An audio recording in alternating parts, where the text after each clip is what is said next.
Hello students, today we'll take up another topic from groups, that is isomorphisms. Today we'll learn how we establish a relationship between different groups, how we can study behaviors of different groups, and how different groups structure can be studied. So let's first define isomorphism and then we'll talk more about this. So what is isomorphism? An isomorphism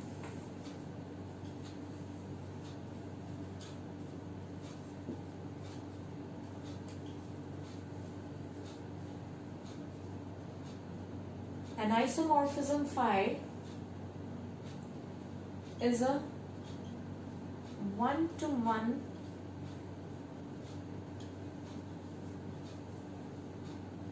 mapping or function from G onto G bar, from G onto G bar, that preserves group operations. Alright? So, an isomorphism phi is a one-to-one mapping or function from one group to another group that preserves group operations. And what do we mean by preserve group operation? It is phi of AB is equals to phi of A into phi of B for every AB that belongs to the group G. Okay?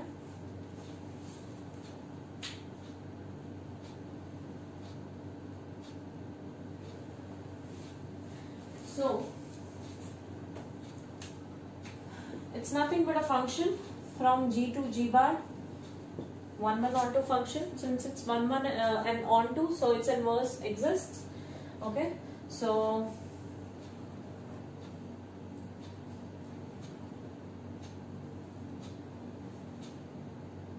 let's study this pictorially. Okay, so this is A, this is B. This is phi A and this is phi B. Phi A and phi B are nothing but the values of A and B, okay, when phi is applied on A and B respectively. Now, if A goes to phi A and B goes to phi B, and let's say that A dot B, this is A dot B and this is phi dot phi B. Now if phi is a mapping from G to G bar, A belongs to G, phi A will belong to G bar. Similarly, B belongs to G, phi B will belong to G bar. This is G bar. Okay? This is G, this is G bar. We have A and B, phi A and phi B. Their mappings, corresponding mappings. We say that this should go to this. So basically it says that the behavior should be exactly same. If A goes to if A goes to some element, then its corresponding, and B goes to some element, then its corresponding resultant operations should also go to the corresponding operation. Okay, so if dot is an operation in G, see this operation is operation on G because these are elements of G. We have a group G here in which we have a one binary operation, and we have a group G bar in which we have the second binary operations. So binary operations are different, elements are different, everything is different, yet we are trying to establish a relationship using which if we study one group, it is easier to study another group, okay, because their behavior would be same. Once we prove properties of isomorphisms, properties of this relationship, we will come to know that the behavior will be exactly similar in both the groups. So this function is operation preserving. So what is isomorphism? It's a 1 1 onto mapping from one group to the another group, okay, that preserves group operations. Okay, so this is pictorial representation of this, and we need to be careful that the operation on the left hand side is that of G and the operation on the right hand side is that of G bar, because phi A and phi B both belong to G bar.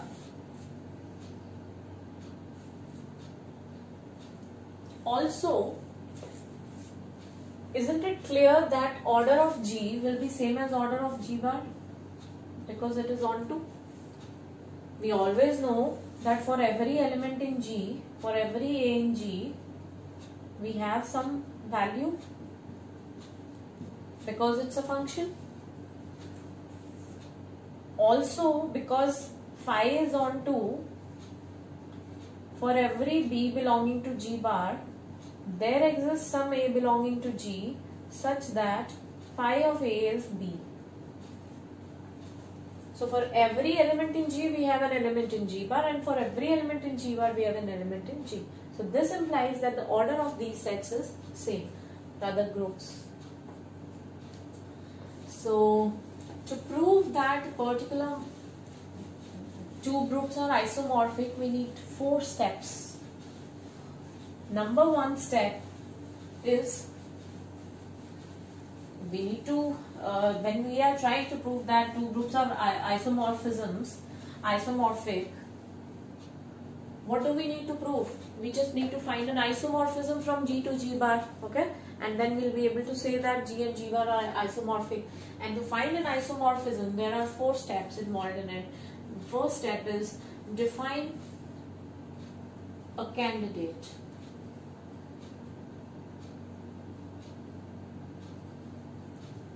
That is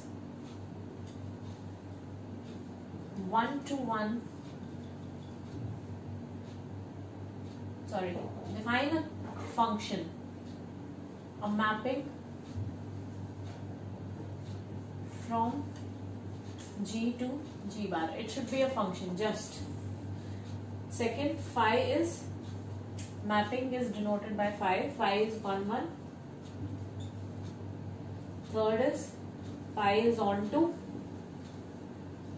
Fourth is, it is operation preserving. Alright. That means phi of AB is same as phi of A into phi of B. Okay.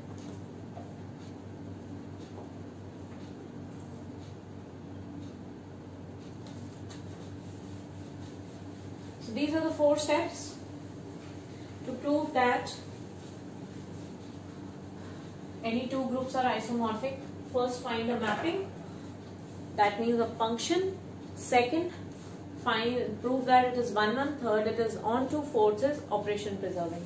Now let's take set of real numbers under addition and set of all positive real numbers under multiplication. How to prove that they are isomorphic? We define, this is G and this is G bar. Note that the operation here is multiplication, here it is addition. From G to G bar such that phi of x is 2 power x for every x belonging to R. Okay? So how do we prove that it is isomorphism? First, prove that it is a function. If x is equals to y, we need to prove that phi x is phi y. Okay? So let's just draw the graph of 2 to the power x first. It is something like this. Okay? So this is clear that it is 1, 1 because it's the horizontal lines touch at only one position, and it is also a function because the vertical lines also touch at one position at one point. Okay, so this is clearly a 1, 1 or 2 function, but let's prove it.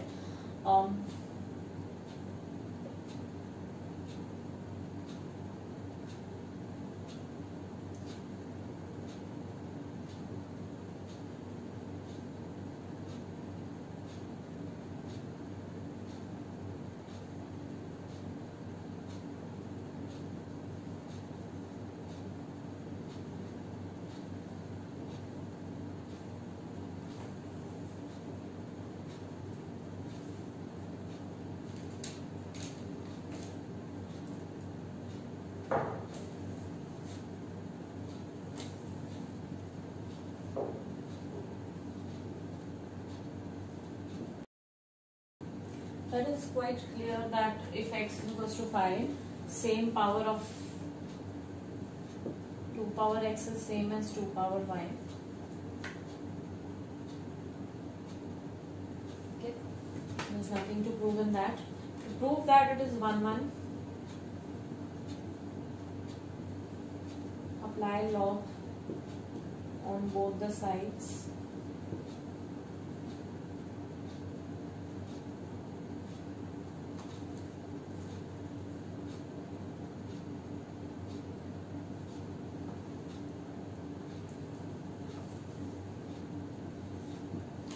Okay, so this was 1 1. Now to prove that it is onto, y is 2 power x, log 2y is log 2 power x. So therefore log 2y is, by using properties of logarithms. Okay. So this is onto, for every y belonging to R star or R positive real numbers, there exists some x belonging to R such that phi of x or 2 power x is y. Okay, so we have already found. So we proved that it's a function, it's a 1 1 function, it's an onto function. Or to prove that it's operation preserving, phi of 2 xy, 2 power x plus y. Okay, phi of x was 2 power x is equals to, this is properties of exponents.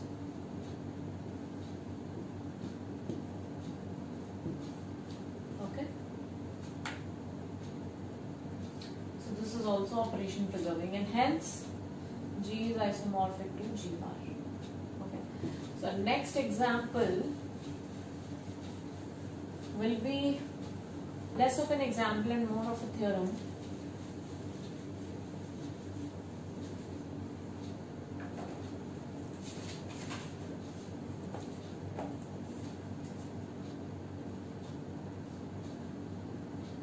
Any finite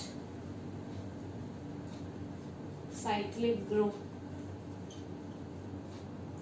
of order n is isomorphic to Zn. Any infinite cyclic group is isomorphic to Z. Okay, so proof. I define phi from, say, let G is a group. Okay, in the first case G is a finite cyclic group, and in the second case we'll consider infinite. This we can prove once this is proved, because the proof will be similar. Phi from G to Zn. Since G is cyclic,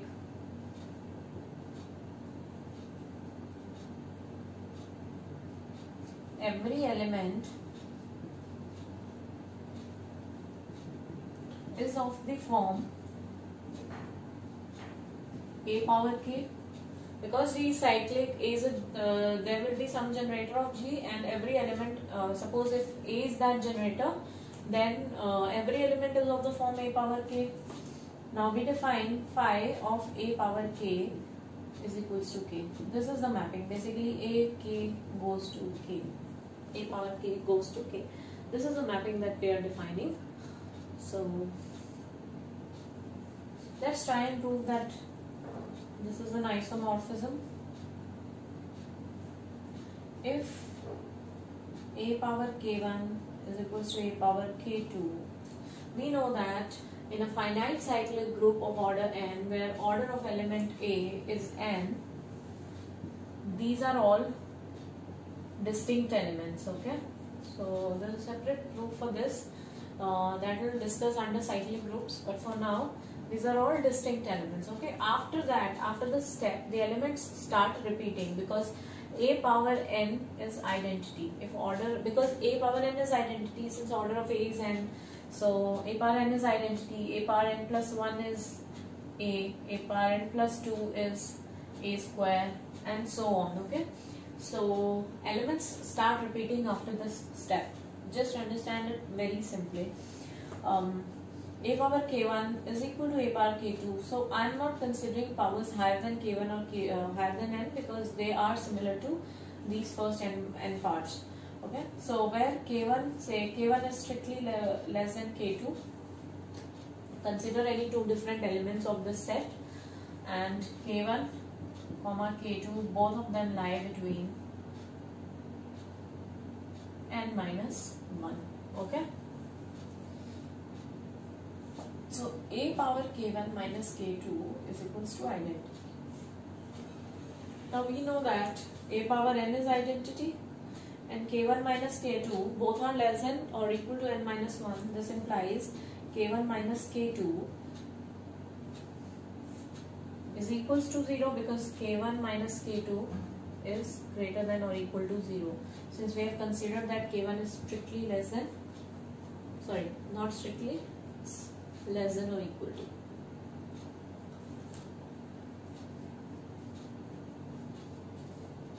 Okay, so if a power k1 is equal to a power k2, a power k1 minus k2 is identity, we had assumed that k1 less than or equal to k2. Okay, so k1 minus k2 is 0. Anyhow, even if these powers are greater, this will be equal to some power of a which lies between 0 and n. Okay, because the elements start repeating themselves after a particular position, so even if this k1 is greater than n, so I am considering that power of that should be equal to some element out of these n elements.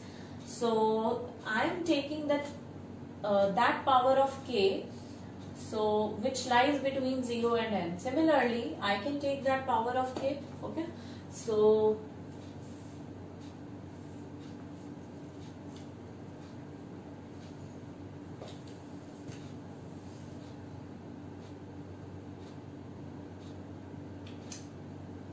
both of them will also be equal, and similarly we have k1 equals to k2. Okay, and now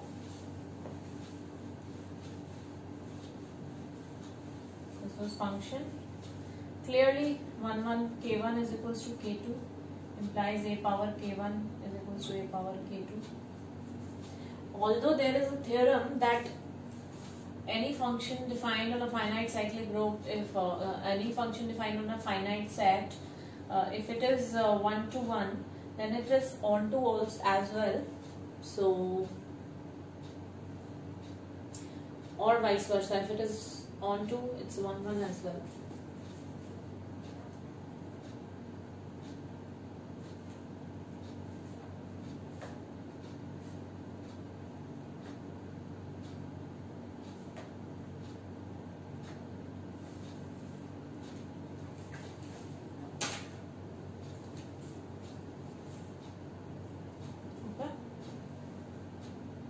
So clearly if k1 is equals to k2, a power k2, k1 will be equal to, this implies k1 minus k2 is 0. So a power k1 minus k2 will be identity. So a power k1 is equals to a power k2. So this is 1. Onto this is clear, because for any k belonging to Zn, we have something belonging to G, because if A belongs to G, A power k will also belongs to G, and A power k will go to k. So there is nothing to prove in this. This is 1 1 onto, it's a mapping. Now one thing left is it's operation preserving. Phi of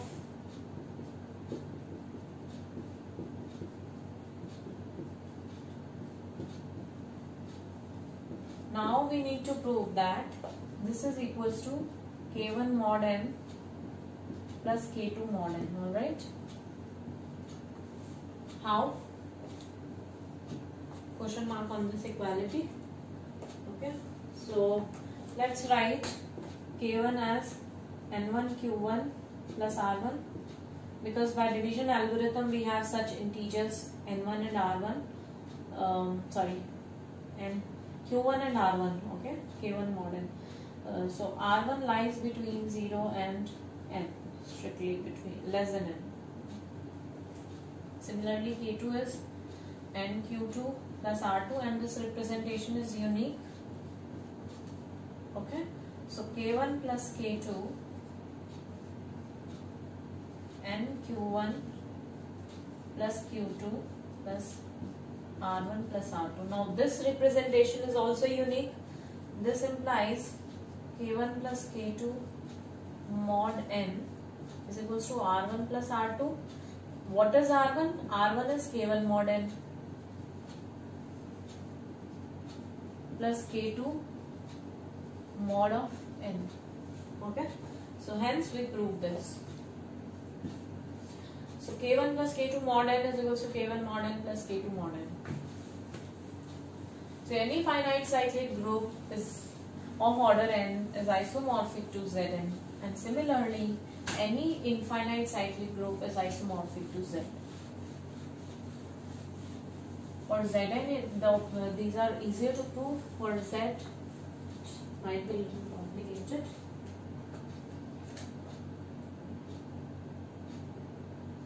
Okay, let's take another example. Phi from R under addition to R under addition, set of real numbers addition under to itself.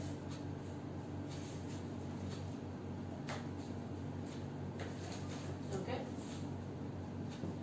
is this an isomorphism? Let's take an example of operation preserving. We know that x plus y cube is not always equal to x cube plus y cube. This implies phi is not operation preserving.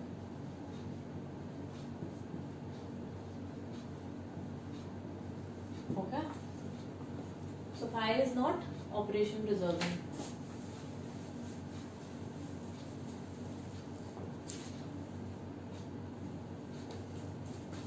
The next is, since phi is not an isomorphism, let's take examples of U5 and U10. Alright, now let's find out whether they are isomorphic or not. This consists of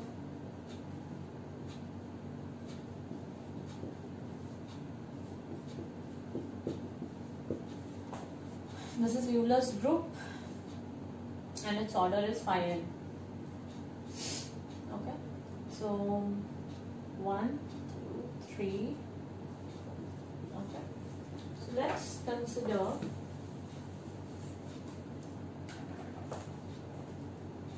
once we know that U5 is generated by 2 and its order is 4. If we try to find out this, 2 square is 4, 2 cube is 8 mod 5, which is 3, and 2 power 4 is 16 mod 5, which is 1. Okay, so all the elements are present and all the elements are covered in these first 4 powers. Similarly, order of 3 in U10. 3 power 1 is 3, 3 square is 9, 3 cube is 27 mod 10, 7, 3 power 4 is 1. Okay, 81 mod 10. And now we know that any finite, now U5 is generated by 2, it's cyclic and its order is 4. Okay, so it is isomorphic to Z4. We just read that any finite cyclic group of order n is isomorphic to Zn. Similarly, U10 is isomorphic to Z4. if there is a 1-to-1 onto mapping from here to here, and there is a 1-to-1 onto mapping from here to here, we can definitely find out the mapping from here to here. So this implies U5 is isomorphic to U10. Okay? So U5 is isomorphic to U10. Next example will be U10 and U12. Let's try to find out whether they are isomorphic. Even if we are able to find out one isomorphism from U10 to U12, we'll say that they are isomorphic, and it is not necessary that any mapping is an isomorphism. Okay, or if two groups are isomorphic, then every mapping from one group to the other group will be an isomorphism. Not necessary. Okay, we need to, if we are able to find out even one isomorphism, that is sufficient. Okay, so let's calculate U12 first.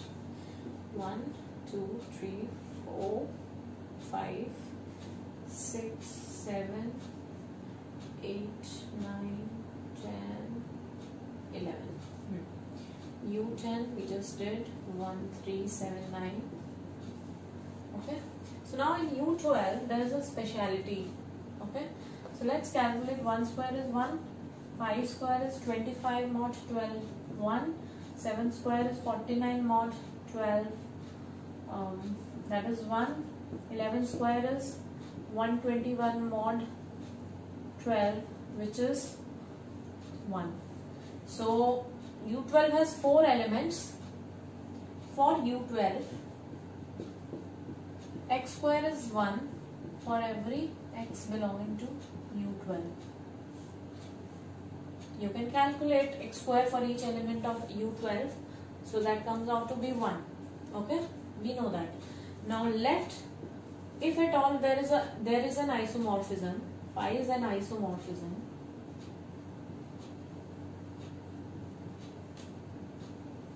This implies from say U10 to U12 or U12 to U10, because if phi is an isomorphism, phi inverse is also an isomorphism.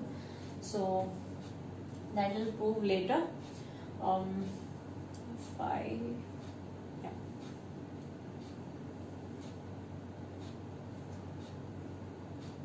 Sorry, from U10 to U12. Phi of 3 into 3, phi of 9 is phi of 3 into 3, which is phi of 3 into phi of 3, which is 1, because in U12 every element has value 1, every square has element 1. Or let's write it in a better way, 5 3 square, which is equal to 1. Then we have phi 1, phi of 1 into 1, phi of 1 into phi of. Okay, so now phi of 9 is equal to 1 and phi of 1 is equals to 1. Is that possible for a 1-1 function? No, this is not 1-1, which is a contradiction to the fact that phi is an isomorphism. So hence, if at all there exists an isomorphism, we show that it is not 1-to-1, which is not possible, and hence there will not exist any isomorphism from U10 to U12. Similarly, if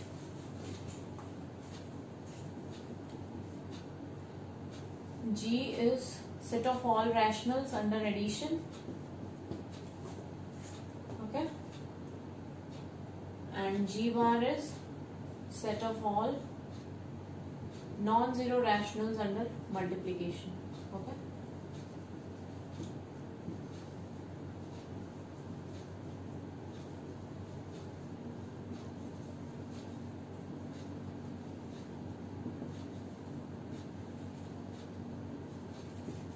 now if phi is an isomorphism,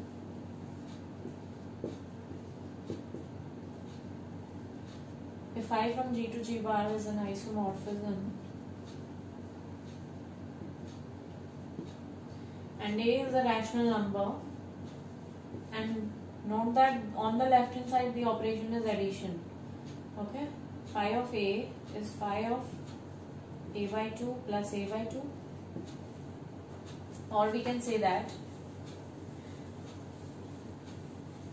since we have non-zero rationals on the right hand side, okay, so -1 belongs to Q star. So there exists some A, since it is on to A belonging to Q, such that phi of A is equals to -1. Now what is phi of A? Phi of A by 2 plus A by 2 is equals to phi of A by 2 into phi of A by 2. Right hand side, it's multiplication. Phi of A by 2 square. Now phi of A was 1. Now is that possible that -1 is a square of a number? Not possible. So hence this is not an isomorphism.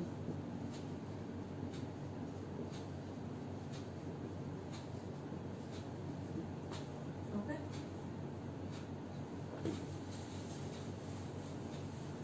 So we took up some examples that were isomorphisms and some examples which were not isomorphisms. Let's take another example which is again an isomorphism. Phi from SL2R to SL2R. Okay, now what is SL2R? It is a set of all 2 cross 2 matrices, or we can say that A is a 2 cross 2 matrix such that determinant of A is 1. It's a set of all 2 cross 2 real matrices. Real means all the entries in the matrix are real numbers, not complex numbers. SL2R is set collection of all 2 cross 2 real matrices such that determinant of A is 1. And let M is a fixed matrix.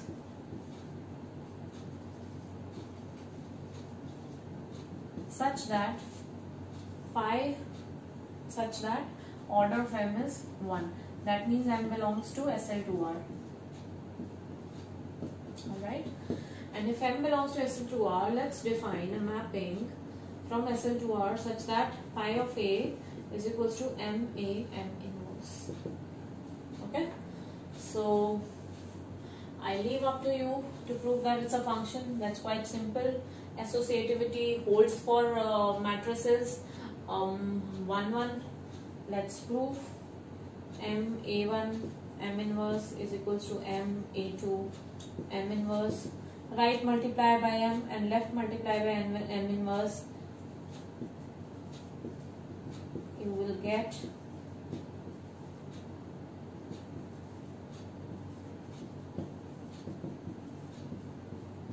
these are identities. So A1 is equals to A2. Okay. So this was 1 1, and let's prove the onto part. Now let B is equals to M A M inverse. Left multiply by M inverse and right multiply by M. We get M inverse M is identity. So for every B, no, this is not necessary. Now we have to prove that B, we have already proved that B is MA M inverse. We need to prove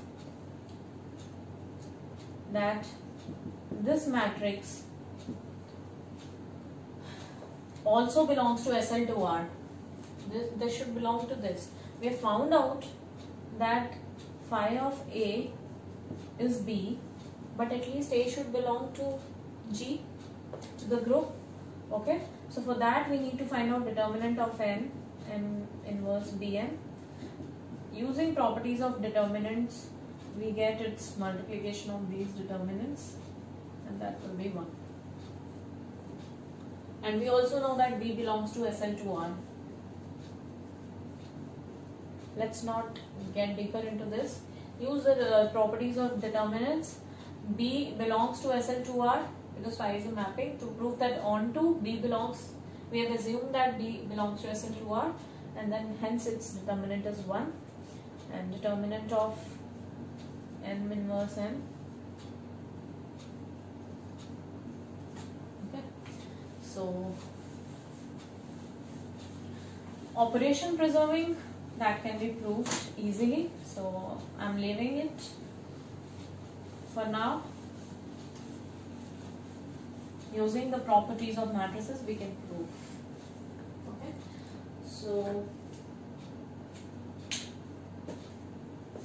so far we have learnt what are isomorphisms and when do we call that a group is isomorphic to another group. Okay, and we have learnt some examples of groups that are isomorphic and some which are not isomorphic, and in the next video we'll take up some really good theorems that give us some results on these isomorphisms, and we are able to conclude some properties out of those, how we can relate two different groups using these isomorphisms.